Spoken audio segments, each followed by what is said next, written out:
And let me just check if it works.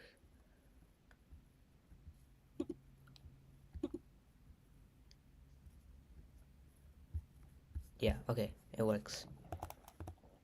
Okay, so thank you for joining us, Professor Armando. First, please tell us about yourself and where you're from and what occupation you're in. Sure. Hi. Great to be here with everyone. So I'm Armando Solar-Lezama. I'm a faculty member here at MIT. I've been at MIT for the past 16 years as a professor. Before that, I did my PhD at UC Berkeley, and before that, I was an undergraduate at Texas A&M University, and before that I was in high school. So but it's been a while. I work in general on this question of how do you get machines to actually help you write code, to actually help you program. So my research group has been working on this problem for a very long time, and in fact, students who trained in my group have gone on to, some of them have gone on to be professors at other universities. Some of them have gone on to work in research groups in industry that that are responsible for, some of the uh, novel programming technologies that you see now out in the world and becoming commercial. So it's been an exciting time for our field, and more broadly, I'm really interested in the area of programming languages and programming systems. How do you help, for example, people find uh, bugs in code? How do you help people be more productive when they program? All of that fun stuff. That's nice. And so, like, we do have a few questions from some of our members of our community. And the first one being, if you were in high school today, what would you do to prepare for a future in a STEM career? Sure, that's a really good question. So first there's the obvious thing, which is to try to load up as much as you can in math and science classes, right? One of the things that is really uh, fascinating to me is the extent to which a lot of the math that I learned in high school, I still end up using it on a day-to-day basis for my job, right? And just having that math at your fingertips and being able to apply it without really even thinking about it is extremely valuable in this space. So really getting those foundations in place, and beyond that, looking at finding other opportunities to uh, learn more about math and science. Back in my day, if you wanted to do that, you had to go to the library and dig into uh, the textbooks there.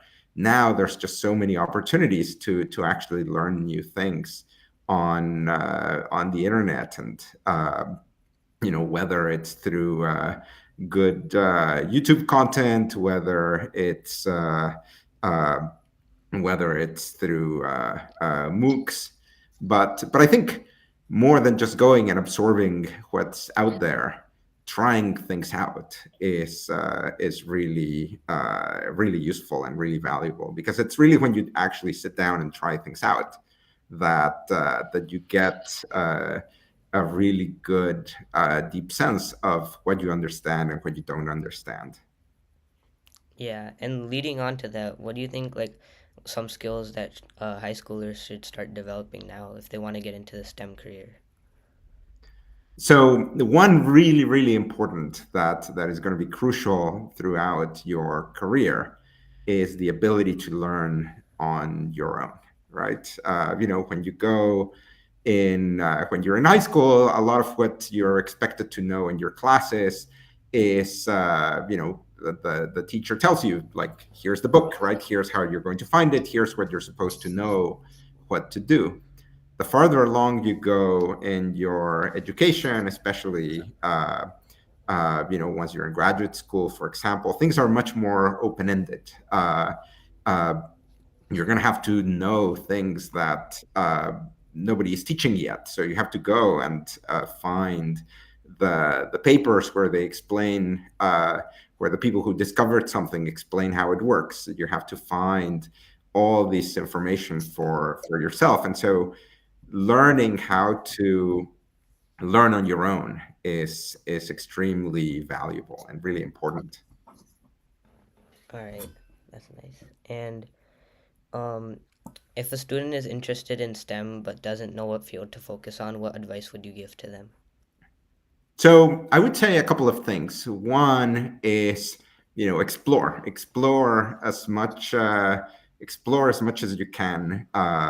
Try out different things. Try to get your hands uh, dirty, and doing stuff hands on. When when I was in high school, I really loved physics. I loved everything that had to do with physics. I loved learning about it.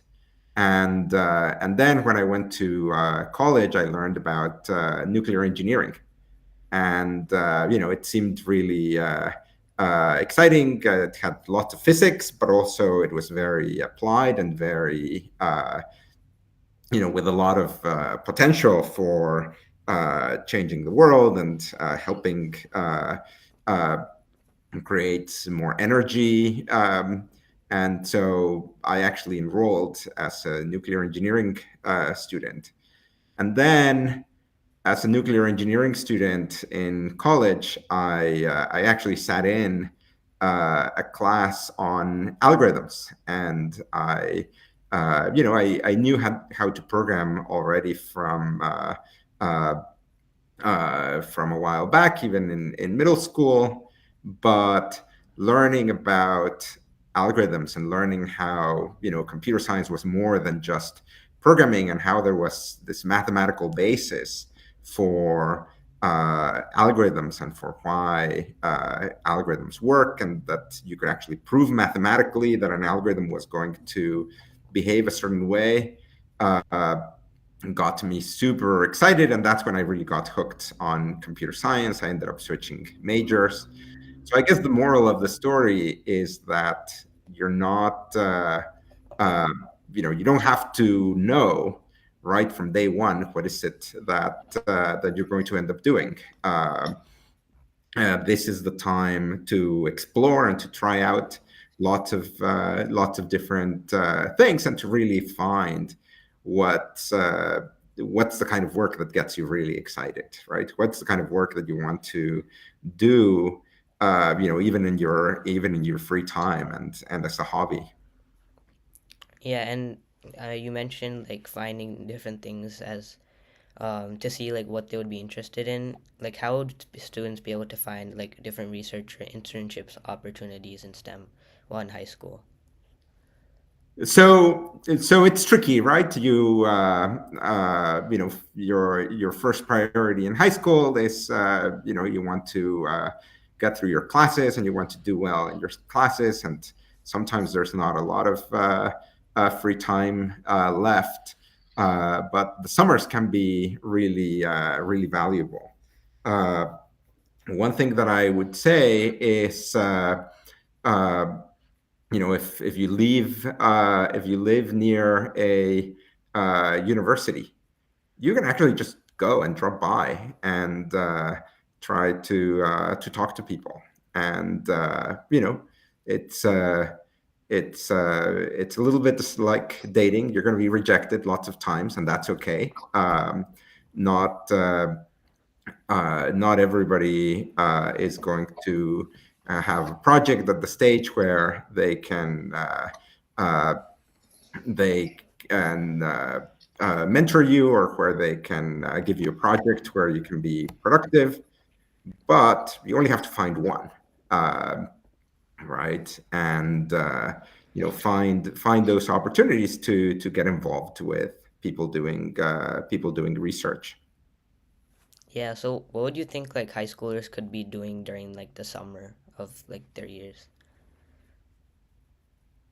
So it depends. It depends on how far along you are. It depends on where you live, right? Not everybody lives near university where they can just go and reach out to people and talk to people. Although nowadays you can reach out, you can send people email. Again, not everybody has uh, the bandwidth or the availability to mentor students. But if you write to a few people, you can find somebody who is interested and available.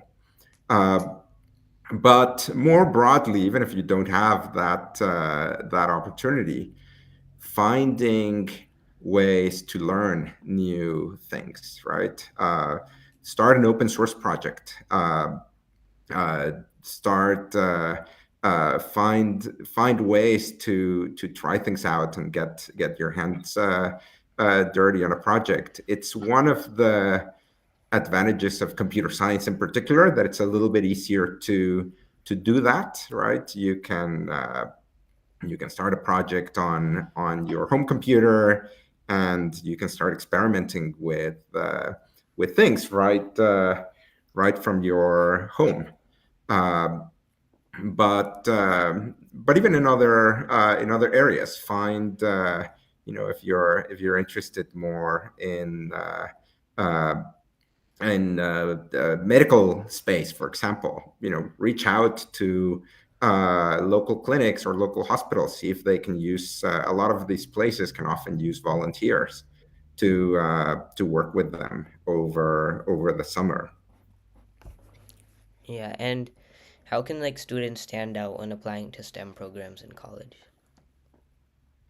So some of the things that programs are looking for, one is obviously you want to have a good, strong academic record, right? You want to have solid grades. You want to show that you can cope with rigorous academic material. But beyond that, showing initiative, right? Uh, showing that ability to learn on your own, showing that ability to start your own projects, showing that drive and that self determination is something that we value a lot. And are extracurriculars like STEM clubs, science fairs, hackathons important for like college applications? Yeah, especially if you don't want to do it just for the sake of doing it, right? I think sometimes, especially in high school, there can be a lot of pressure to just join something for the sake of joining, right? But if if you really commit to something, right, and you have a project in a science fair that you're really passionate about, and that really shows that drive and that self determination, uh, that can be very valuable, right? Or if you can show that you you can excel in math and science type of competitions, for example, right? That can be really valuable. And I think, don't think about it just as something that you do for the sake of your future career, right? I think when I look back at my experience in high school, right? Some of the fondest memories I have from high school is participating in the science ball, for example, or being part of going, taking the bus on the weekend to go to an out of town school for uh, science competition, right? I mean, uh, if if these are things that you enjoy for the sake of doing them, then you should do them, not just for the sake of strengthening your college application. Hmm. Yeah. And obviously you did a lot of research in your lab. What would you say, like, how could high schoolers go upon like actually like pursuing research themselves and like the steps? So every research project always starts with a question, right? And one of the first things that you want to figure out is, does somebody else that already know the answer to this question, right? Because if you can go and find the answer in in Wikipedia already or on the internet, then then you can move on to the next question. But oftentimes you find that especially in some of these cutting edge areas, there's just so much that we don't know, and that we don't know what's going to work, and we don't know how it works. Now, oftentimes when you go in and you try to uh, study a question, often you end up finding that the question you started with might actually be pretty hard, right? And it might not have uh, a solution that's within reach, but you learn things about this problem, and you learn uh, about why is this problem hard, and you come up with ideas about ways you can get around some of these difficulties, and oftentimes those ideas end up being useful uh, in and of themselves to solve other problems. One of the nice things about doing research in an academic research lab is that you have a whole community around you of people who are at the cutting edge of their field, who know a lot about what are the exciting questions that nobody knows the answer to at this point, that you can bounce ideas with. Um, but ultimately, just this process of getting used to this process of trying to figure out the answers to questions and trying to really understand how things work, or how things don't work, and why things don't work, um, is a pretty good muscle to build. And would you say like can you still succeed in STEM even if you're not like at the best of math and science fields? Like their subjects right now. One of the things that is really nice about STEM is that there's a really broad space of careers that you can take, that are extremely rewarding, uh, extremely fruitful, and that can really give you a pretty nice life, right? So um, I've been very fortunate to be really at some really amazing places throughout my career, right? Being a faculty member at MIT is I'm not gonna lie, it's amazing. It's I get to work with some amazing people every day.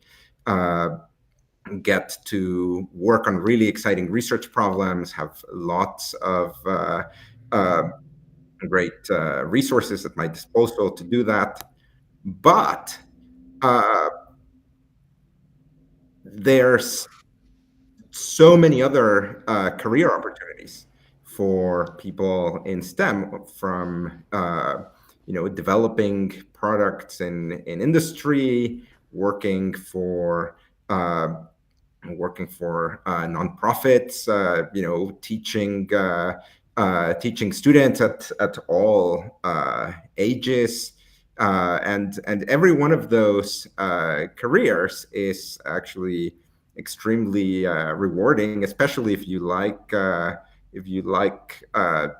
STEM, right? And if you like to spend your day thinking about science and thinking about math. And so you shouldn't think that, oh well, just because it's really hard to get to the point where you're winning Turing awards, and you're at the very or winning Nobel prizes, that maybe I shouldn't work on this. There's a lot of room for everybody who is interested in this field to actually do things that are rewarding and productive.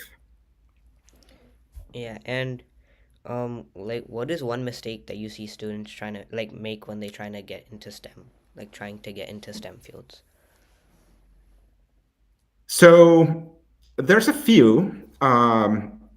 One is one that I think is very important is being afraid of failing, right? Of being afraid of wasting their time. Uh, I see this a lot, even sometimes with undergrads, for example, who are trying to get into research and learn more about how to do research, and they always have this question of, uh, okay, so I could do this, but how do I know it's going to work, right? And what if it doesn't work, and I'm going to be wasting my time?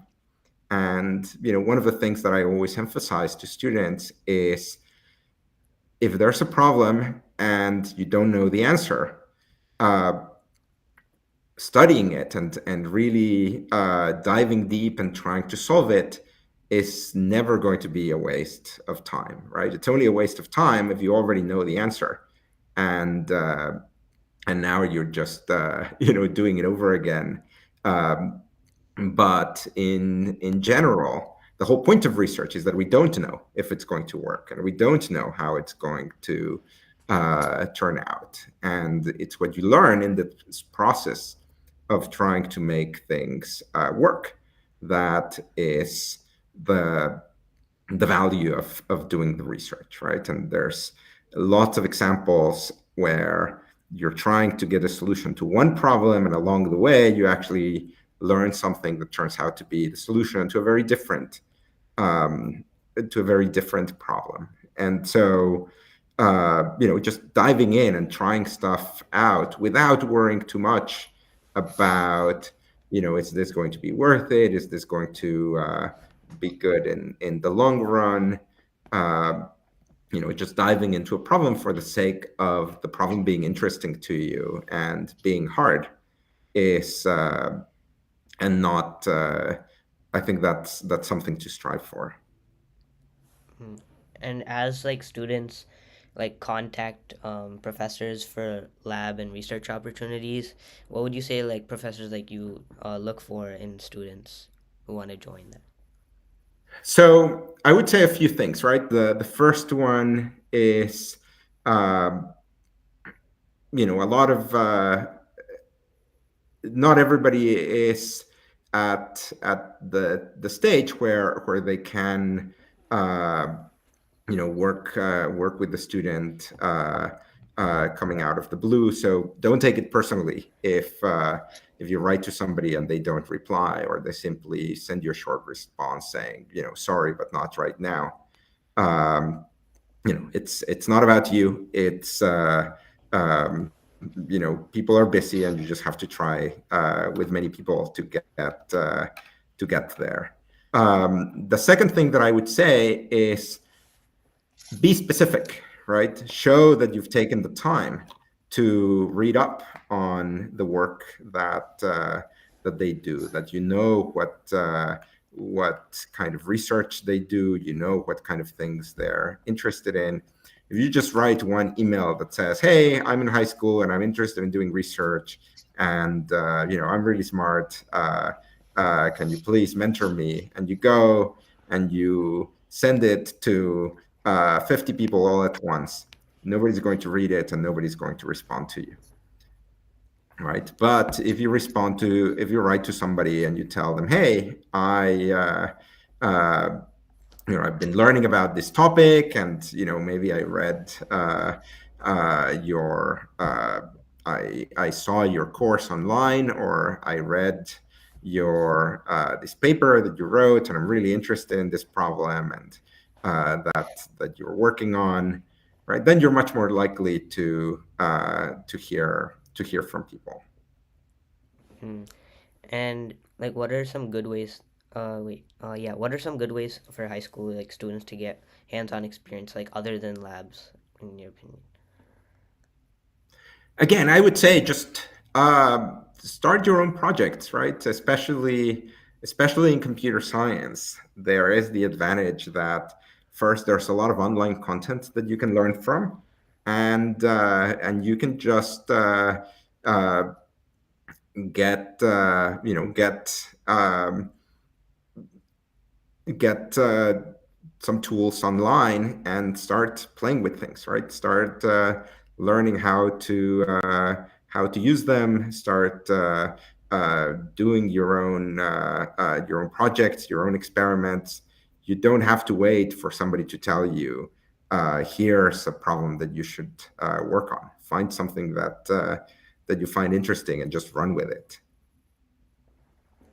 Okay. And like, how would you say like people could uh like appeal to more professors, I guess, and like should they like actually like write their skills and like their resume and things like that when like contacting for labs? So in general, you want to come across as you want to come across as somebody who's professional, as somebody who's uh, uh, taken the time to really do this, right? Who's not just kind of on a whim, looking for something fun to do next week, and who's going to uh, drop things after that. So the more you can come across as somebody who has prepared, right, and who's looking for something specific as opposed to just generically looking for some way to spend the time, I think you're going to have more success. And like how can high school students and middle school students balance tough like science and maths classes with like hobbies, friends, and like staying happy in general? So that's really important, right? This is not a sprint, right? This is a marathon, and so you want to make sure that you're uh, having fun doing what you're doing, that you're in a sustainable path. In fact, one of the things that um, certainly when we are looking for graduate students, for example, to admit, right? One of the things that you're often on the lookout for is, the person who has a very strong track record, but it feels like they're just sort of chasing the next credential, as opposed to truly being passionate and excited about the work, for the sake of the work itself, right? And so um, you want to um, you want to make sure that you're in a sustainable path, that you give yourself that time to rest, to sleep. A lot of my best ideas, and I'm not alone with this, come after having a really good night's sleep. Right? Don't sacrifice your sleep for um, just doing stuff. But yeah, at the at the end of the day, also those relationships that you build in life. Last actually 2 weeks ago, I had a meeting here at MIT around a really big research grant. And my closest collaborator on that grant who came here is actually somebody I really appreciate and who's a very close friend of mine. And we basically met at an internship 20 years ago, and we became really good friends, and we really like to hang out together, and we do research together. And those relationships that you build along the way are extremely valuable, and you want to make sure that you're there for your friends when they need you. And the next questions are like more related to technology. So technology is changing and improving rapidly. How would you say MIT is keeping its computer science curriculum relevant to students that are seeking computer science education in MIT can get a job right out of undergrad or grad school? So one of the really nice things about a place like MIT and research universities in particular is that you're taking classes from the people who are developing a lot of those cutting edge technologies, right? And so, people here really put a lot of effort and emphasis into keeping the courses up to date and making sure that we're teaching people not just about the stuff that everybody else is teaching, but that teaching is informed by our research, right? And very often we find ourselves teaching things in class that we just published uh, a research article on it, weeks before. And that's really the one of the big things about being at a major research university, that you get to benefit from that research, and you get to learn about these new technologies right as they are being developed. And to get placed in a decent paying job, tech job in the software industry in about like 8 to 10 years from now, will it be a minimum requirement to do PhD in computer science in AI MLDS? I would say, definitely. So a bachelor's degree is pretty much essential, right, for a lot of advanced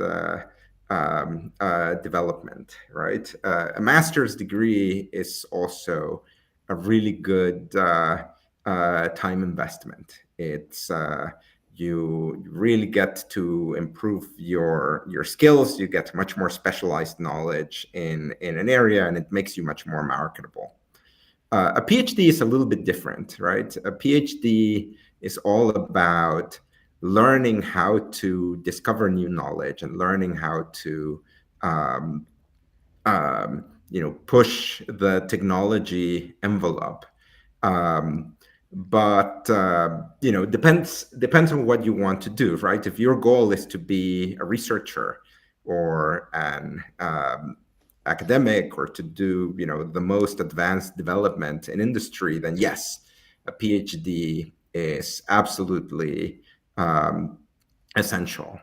But I would say the decision of whether to do a PhD or not should really be based more on, is research the thing that you're most passionate about, or um, are you excited about having impact in other ways, right?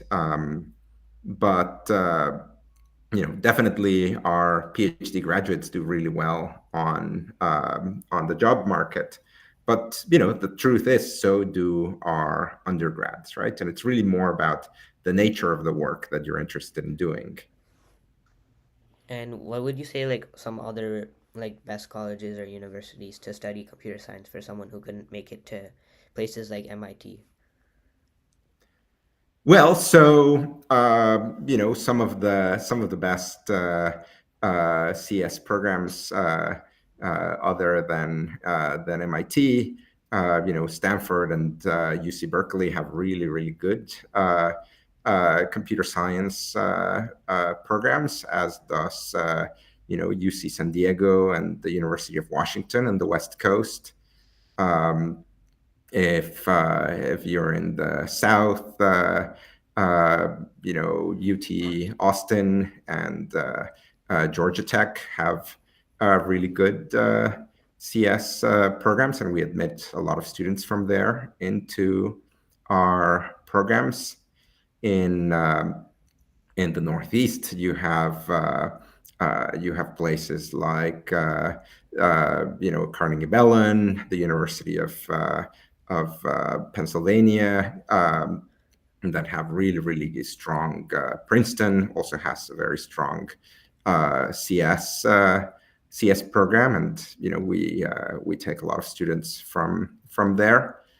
Um, that said, um, the there's a lot of really good programs, and a lot of it depends on what you make of it, right? As I mentioned, I was an undergraduate at Texas A&M, and I feel like I got a fantastic education out of there, even if it's not at the top of the rankings.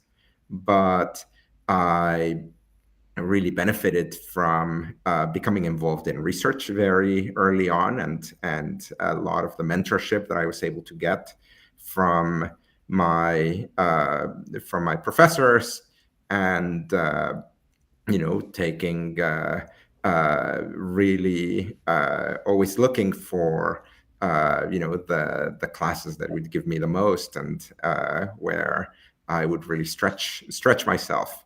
And so some of the programs that I mentioned are really really good, but you also shouldn't think that you have to get into those programs specifically, or that if you don't get into those programs, then you're not going to be able to have a very good career. Thank you. And now we can like shift more into like about you. And so like first question was like, what does like a normal day in your job like actually look like? Sure. So there's basically three different aspects to my job, right? One is teaching, and so during the semester, unless I have a teaching leave of some kind, a good chunk of my day is spent on uh, preparing my classes, preparing assignments for what I want to teach. So that's one very important part of my job. The second important part of my job is doing research. Now, in practice, what does that mean? I have a team of graduate students who work with me, and we spend a lot of time actually just on the whiteboard, um, um, talking about the problems that we are working on at any given time, and trying to figure out solutions to those problems.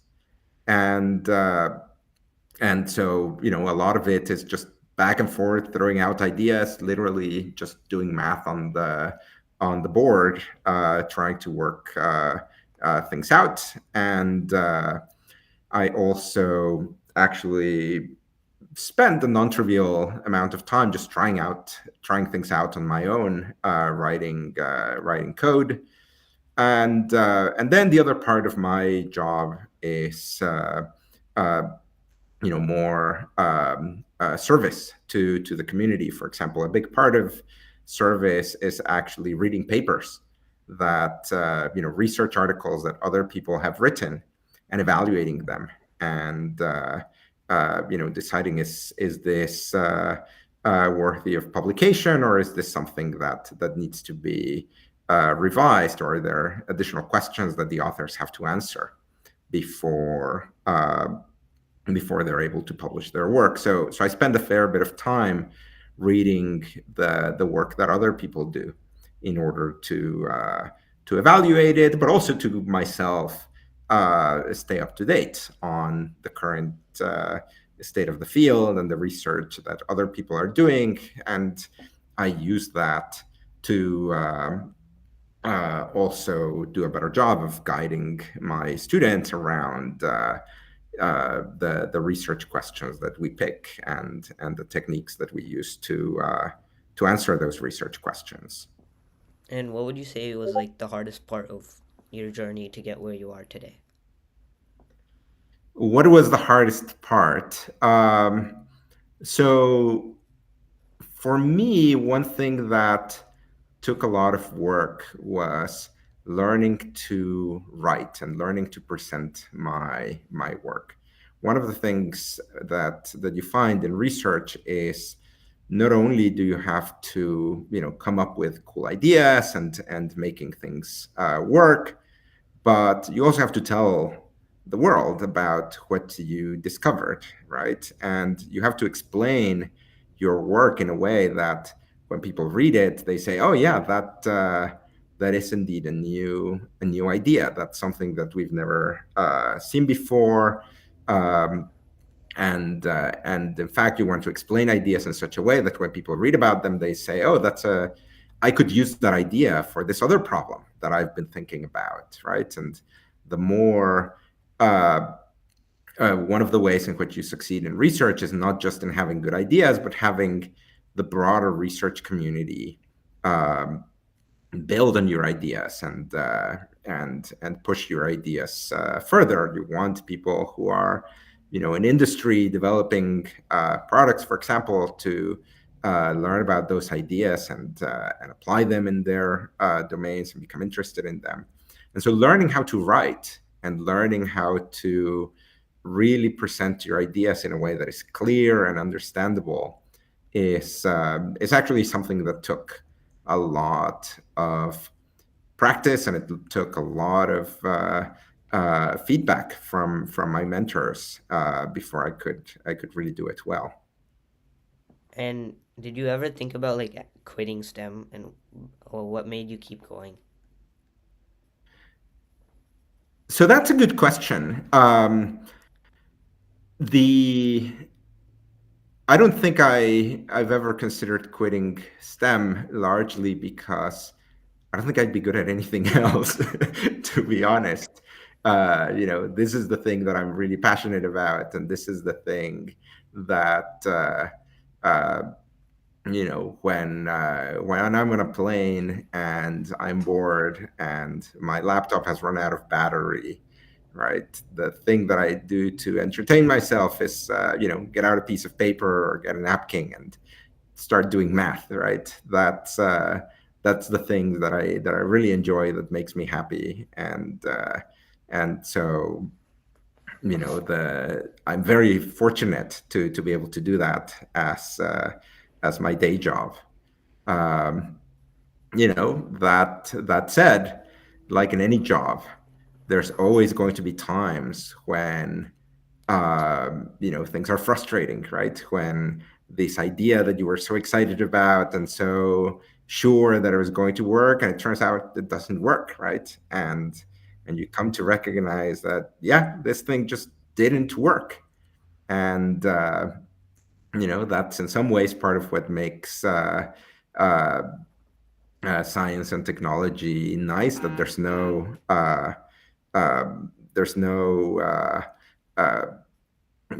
if it doesn't work, it doesn't work, right? And it doesn't matter who you are, and it doesn't matter if you have any other qualities. It doesn't even matter how hard you worked on it. If it doesn't work, it doesn't work, right? And if uh, once every once in a while you run into one of these problems, but keeping sight on the big picture, right? And learning to learn from those failed experiments and from those failed efforts, and just build on that, is something very important. And what's the coolest thing you've ever worked on, in your opinion? What's the coolest thing that I've ever worked on? Well, that's hard, right? It's a little bit like having to pick your favorite child. I'm really I'm really proud of a lot of papers I've worked on. Um, One that I'm very excited about now that I actually really like is one that I wrote in collaboration with a team from biology, where we're looking to use some new AI techniques to try to understand how um, cells process RNA. And so to me, this was very rewarding because it's taking some of these ideas that we developed in a very abstract context, and actually seeing them uh, applied to the life sciences and to a domain that could potentially be used to discover new medicines or new therapies. To me, that was very and rewarding. And what's something in STEM that you think would change a lot in the next 10 years? What's something that I think will change a lot in the next 10 years? Well, I mean, in some ways, everything. That is partly the beauty of the of research, right? There's always uh, the field is always learning new things. We're constantly discovering new tools and new techniques, and then those things open doors that were completely unimaginable before, right? When I started my career, for example, in programming systems, the idea that you would automatically discover bugs in a program was, still pretty far fetched, right? And suddenly there were all these tools and used in production and by big companies to automatically discover errors in code, right? And then this whole revolution that we're seeing now in terms of generative models and their ability to solve reasoning problems that would have seemed pretty intractable for a computer just a few years ago, and now we get to actually figure out, okay, so now we have these capabilities. What do we do with them, and what are they good for? What are the limits of what they can do? It's pretty exciting time. And last question, if you could go back and tell your younger self one thing, what would it be? That's a good question, right? And in some ways, um, it's it's a tricky question to answer because and I'm the product of all the decisions that I've made exactly the way I made them, right? And who knows how things would have turned out if I had made them differently. I remember many years ago I was at a actually, this was when I joined Berkeley. They had like a welcoming event for all the new graduate students. And one of the professors there said, when I talk to my colleagues and, really successful people, and I asked them, like, um, you what do you wish you had done differently? Every single one of them says, oh, I should have had more fun when I was young. I should have um, yeah, gone to more parties, and uh, and so, what conclusion do you get out of this? One conclusion might be that, oh well, we should go to more parties so that we don't have those regrets. But also, another conclusion might be, well, maybe the people who get to that position in life are the people who have those regrets, right? Uh, uh, and the people who don't have those regrets just end up following a different path. So it's always tricky to give this kind of advice in retrospect. Nobody knows how things would have turned out had they done things differently. Um, but what I would say, and I think is pretty sound advice, is make sure that you are uh, doing things for which you're intrinsically motivated, right? Things um, that you're actually excited about, that you're not just doing it to pursue a credential or to check some box in your life checklist, but really try to identify those things that you're really passionate about and that really make you happy, and try to um, organize your goals around that. That's nice. Thank you so much for answering our questions, and um, thank you for so much for being in this event and sharing your experiences and also helping us high schoolers who want to be in the STEM field when we grow up. Sure, sure, and I really hope to have many of you as colleagues in the future. Yeah, and yeah, so this event is finished. So I'm probably gonna end the stream now. Yeah. All right.